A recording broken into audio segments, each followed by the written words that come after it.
Hello and welcome to another episode of the Corporate Etiquette, a show where we break down the corporate world so you can make better sense of it. My name is Laura, and in today's episode, I want to talk about how you can become a better interviewer. If you've seen some of my other videos, I think you know that we've talked quite a little bit about how you can prepare yourself for interviews, how to answer certain questions in the interviews, but all of this was from the perspective of the candidate. So I think it's about time we take a look at how you can become a better interviewer, how you can become more skilled at figuring out if this is the right person for the job. Now, I will preface this by saying that hiring and interviewing in general, also from the interviewer side, not just from the candidate side, is part science and part art. It's not a guaranteed outcome. So I'm really not going to sit here and promise you that, you know what, if you watch this video, you will never make a poor hiring decision ever again. That's just impossible. And if somebody is advertising this guarantee, I think they're probably lying to you and you shouldn't listen to that person. However, that being said, I do think that there are some steps that we can take in order to make sure that we are at least getting closer to the right decision, if not always making the right decision. First and foremost, let me actually start with the boring one. Know the company rules. I'm sure that this sounds very boring, trivial, and I don't even know what else, but you should definitely not assume that the company where you are working now is hiring in the same way, in the same process as all of the other companies that you have worked with. And while, of course, some elements will always be the same, regardless of the company, there are also some finer details that you should brush up before you actually start interviewing candidates. For example, many companies actually have the policy that you do not give feedback as an interviewer to the candidate regardless of what mistakes they make in the interview. If the candidate is to receive any sort of feedback, although some companies have a very harsh policy of no feedback, then it is usually the recruiter's job to convey this feedback to the candidate. And so when somebody asks you at the end, did I say anything wrong in this interview, or did I say anything that concerns you? You just smile and say no, and you thank them for the experience. You actually do not give them any sort of feedback. This is actually often used because, especially if it's a multi-step recruitment process, they will need to run a calibration meeting where all of the interviewers meet and talk about what they've seen before they make a decision. So one interviewer saying that the candidate did great can actually be misleading to that candidate in terms of the final outcome. So ideally, before your very first interview, you will do two things. First and foremost, ask if there is any official interview training and make sure you go through that. It may be an in-person training where you can also ask some questions that you might have, or a lot of times it's just a series of videos that recruitment has prepared for anybody starting to interview at that company. And in my opinion, after you've taken this, there is a very important second step. Ask if you can shadow somebody that is already interviewing candidates. This basically means that you go into an interview and you listen to other people interview a candidate, and you get to observe free of any sort of pressure to make a decision, and you really can spend your time just understanding what a good interview looks like for this particular company. Another thing that I want you to understand before you go into your first interview is what is the company policy and preference regarding interview notes.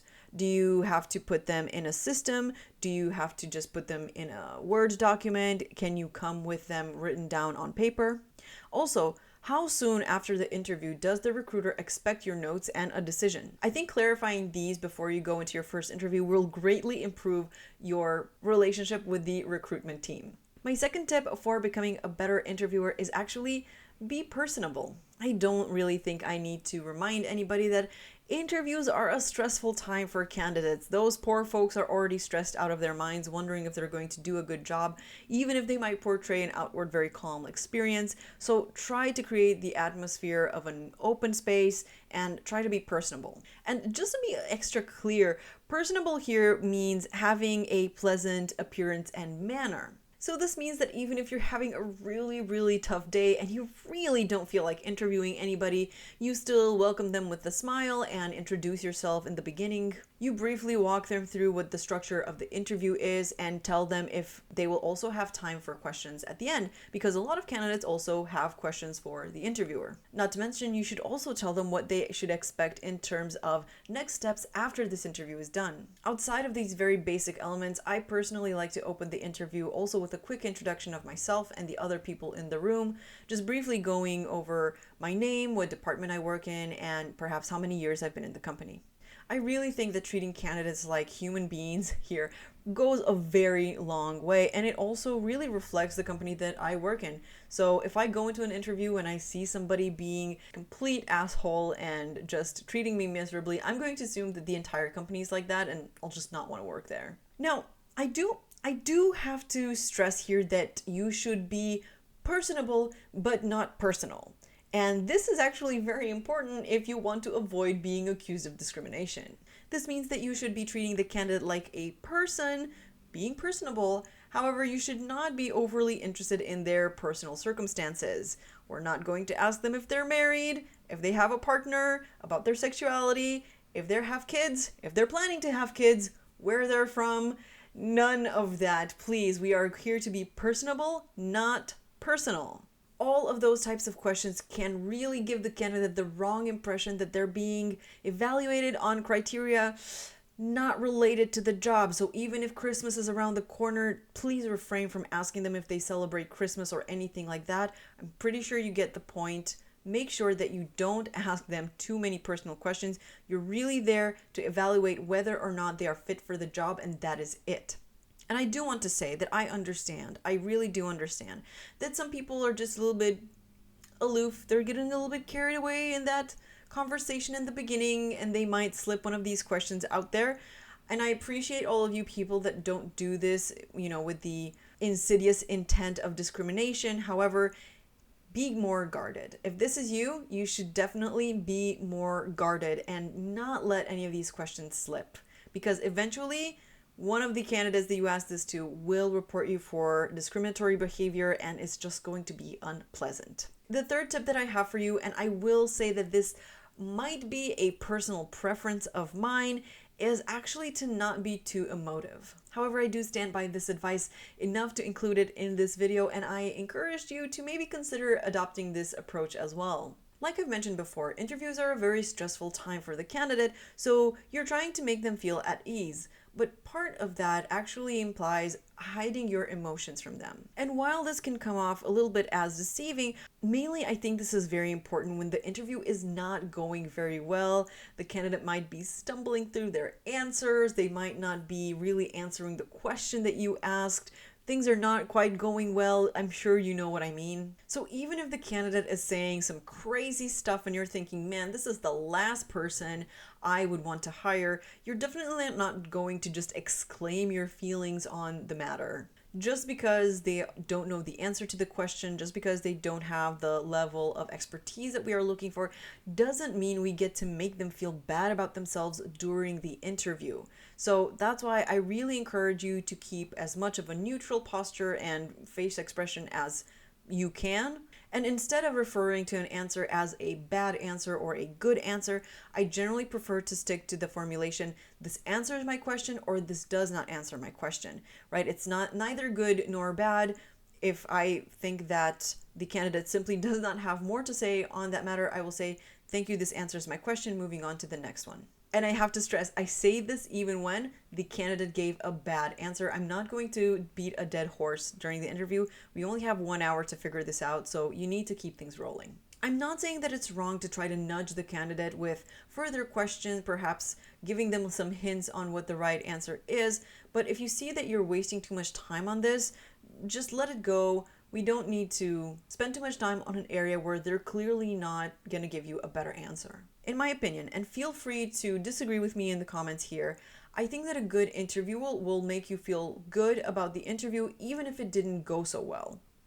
And truthfully, I think we all know when we didn't really do our best or when our answers weren't exactly what this person was looking for, but still, they didn't make you feel bad about the whole experience, and that is the key. You still want a great customer experience, a great candidate experience, regardless of maybe the crazy things they said in the interview. The fourth very important thing that you have to do before going into an interview, and one of the most important things in my opinion that will make you a good interviewer, is knowing how high the bar is. And by far, I think knowing where the bar is the single most important thing that you should keep in mind when you're trying to avoid hiring the wrong people. In my opinion, this can be easily summarized by answering the question, what does good look like for this role? And if we were to dissect this question a little bit more, It would become, what does good look like for this role at different levels of the craft? As I've mentioned in many different videos before, the expectations for a junior product manager cannot be the same as the expectations for a core product manager or senior or a principal and so on. So for the particular role that you are trying to hire for, whatever that might be, what does good look like? Identifying this before you go into the interview is actually crucial because you need to understand what is the breadth and depth of the answer that you are looking for. That way you can also understand if the candidate actually meets this requirement. Not to mention, the entire interview hinges on your ability to differentiate between these various different levels of the craft and understanding where the candidate actually fits in on that spectrum. I think this is very important, especially when you are first starting to interview people. And I do also believe that as you will become more and more experienced in interviews and also growing in your career even further, this will become almost second nature and it shouldn't take a lot of time for you. However, if you are first starting with interviews, I strongly encourage you to go over the questions you're going to ask the candidate and understand, what does a good answer look like for this particular question. And when I say what does a good answer look like, I do want to stress here, you should not be one of those people that wants to hear certain keywords, and if you don't hear those words, it's not a good thing. That's not what we are looking for here. You just want to understand what is the breadth and depth of the answer that you are looking for. Number 5, and I cannot stress this enough, this is also a hugely important one, actively listen to what your candidate is saying.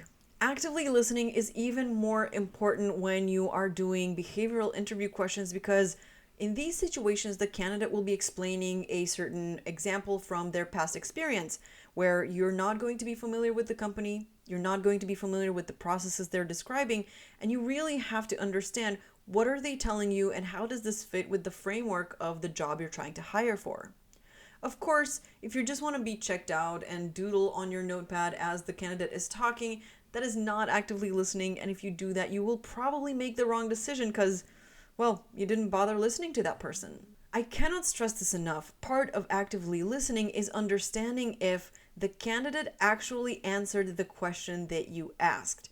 And this might seem like a very basic thing to highlight. However, I have seen many people make this mistake before. Do not fall into the trap of trying to understand if what they are saying is good practice, industry standard, or a good answer in general. You're trying to understand if it is a good answer to the question that you have just asked them. And let me give you an example from product management.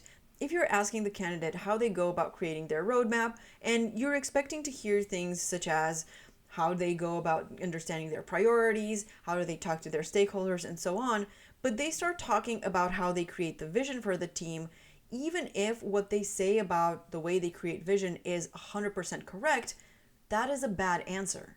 That does not answer the question, and they kind of failed this question actually. In this situation, if you don't actually highlight this as a red flag to the hiring manager or in the debrief meeting, you can end up hiring the wrong person because ultimately you ask them a very basic question about how they handle the day-to-day tasks of being a product manager and they couldn't answer it. This generally indicates that they're not familiar with the day-to-day tasks of a product manager and they might prefer to work more as a consultant. They want to be more high level. And if those are not the requirements of the job, you're on your way to making a mistake if you hire this person. So actively listen and make sure that the candidate is answering the question that you asked and not steering you down the wrong path. Last but not least, my final tip for becoming a better interviewer is, unfortunately a bit sad, but when in doubt, say no. I don't think it takes really that big of a stretch of an imagination to understand that mishires are a painful human experience. There are really no winners when you hire the wrong person. First and foremost, it's a very painful experience for the candidate. They had to go through all of the interviews, they stopped their job search because they thought that they already had a job. If they have to relocate, they probably had to close their lease, say goodbye to their family, sell their car, pack up all of their life, and move potentially halfway across the world. It's a very difficult experience, only to realize 2 months into the job that they're actually not fit for the role and they get fired. Also, if they had received any relocation support, they might actually be forced to pay back that money to the company and then finance their move back to their country potentially from their own savings. Truly a very unpleasant experience. Let's avoid this if we can. Additionally, the team for which you were hiring is also suffering because they were clearly short-staffed or understaffed for a while. They had to make do with all of the people that they had. Then a new person joined and they had to pour time and resources into making sure that this person gets up to speed, and then only to realize that they're actually simply not a good fit. That person gets fired. They're back to being understaffed, and the wait time to being at full capacity is even longer. Like I said, it's very clear that nobody is winning in this situation. So if you have more doubts than certainties about a candidate, it is better to say no and avoid the situation than run the risk of hiring the wrong person. Let me also say that I understand that having an understaffed team is difficult. It makes work a lot harder for the people that are in the job. However, hiring the wrong person or not a qualified person is really not the answer to solving that problem. With that being said, I hope you like this video, and if you feel a little bit better about interviewing candidates, then do give this video a thumbs up because it really does help out the channel. And if you want to find out more about how the corporate world works, then do click subscribe and ring that bell so you get notified every time I put out a new video. That's it for today. Have a good one.